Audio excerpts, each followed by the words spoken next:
नमस्कार दोस्तों, आपका स्टेनो सक्सेस में स्वागत है।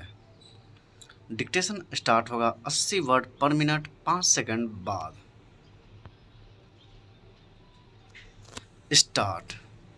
इस वीकेंड मैं मुंबई के एनसीपीए थिएटर में भोपाल के द संस्कार वैली स्कूल के विद्यार्थियों का म्यूजिकल ड्रामा परवाज़ का आगाज देखने का इंतज़ार कर रहा था।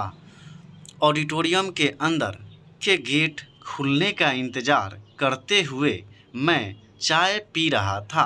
तभी एक जानी पहचानी आवाज़ ने चौंकाते हुए कहा, हे रघु, और वो हाथ पीठ को स्पर्श किया। मेरी बेटी चौंक गई क्योंकि आवाज़ में अधिकार था। उन्होंने बेटी से कहा, आप क्यों चौंक गई? और ये कहते हुए कि मैं और आपके पिता वर्षों से मित्र हैं। मुझे प्यार से गले लगा लिया। वो मेरे मित्र नीतीश थे। मैं हर बार उन्हें इसी नाम से पुकारता हूँ।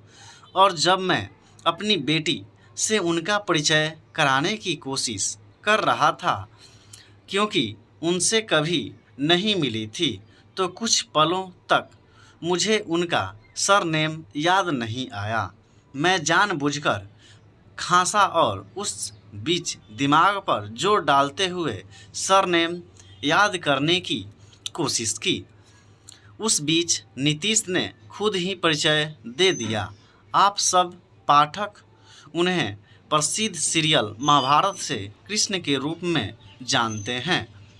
नीतीश मध्य प्रदेश, राजस्थान में मेरे आधिकारिक निवास पर कई बार आते थे और उन दिनों मुझे कभी किसी से उनका परिचय नहीं कराना पड़ता था। मेरे कॉर्टेक्स, दिमाग में सूचनाएं संजोकर रखने वाला हिस्सा में वह हमेशा नीतीश रहे, ना कि नीतीश भारद्वाज। शो के बाद बड़ी संख्या में दर्शक बाहर आ रहे थे।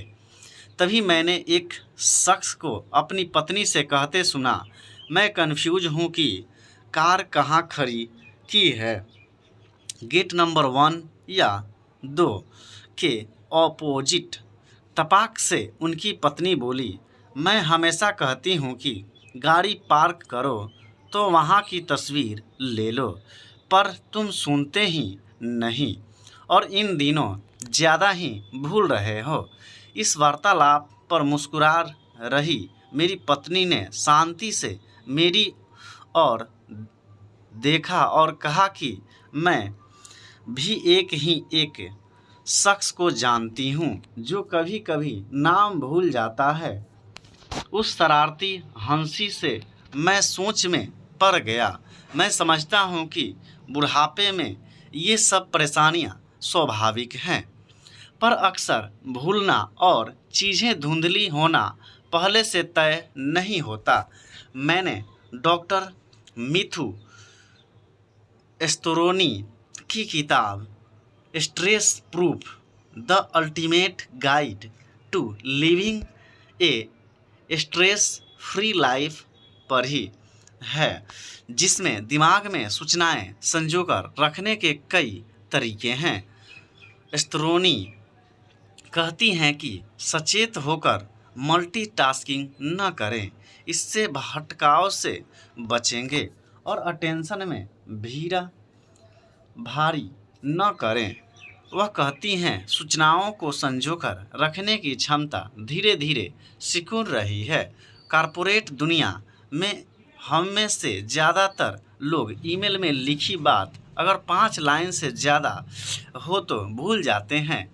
वो इसलिए क्योंकि वे फुर्ती से इतनी जानकारी ग्रहण कर रहे हैं कि इसे होल्ड नहीं कर पा रहे। हर छोटी से छोटी जानकारी या तो कंप्यूटर पर है या फ़ोन पर। दिमाग को काम पर लगाया ही नहीं।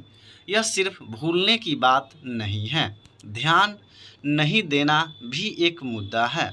जब से फ़ोन ने दिमाग को आलसी बनाया, ऐसे में एक साधारण सी सलाह है कि ग्रोसरी स्टोर पर बिना लिस्ट के जाएं, पर एक डर भी रहेगा कि पत्नियां खींचेगी। यह एक तरह से दिमाग को कसरत कराना है।